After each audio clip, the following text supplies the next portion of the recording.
What's the meaning of Barnes and Noble?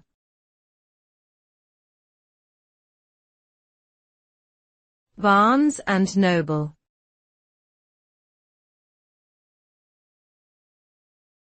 Barnes and Noble.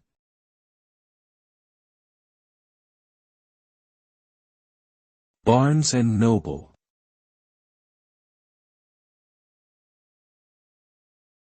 Barnes and Noble.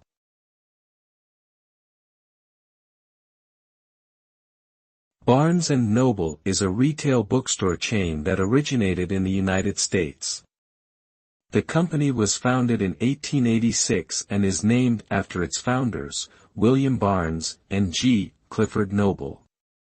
Originally started as a small printing business, the store eventually expanded to include book sales and grew into the largest bookseller in the country by the late 1990s.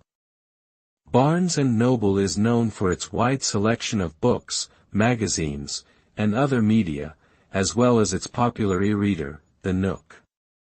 In recent years, the company has faced competition from online retailers like Amazon, but it continues to operate hundreds of stores across the United States.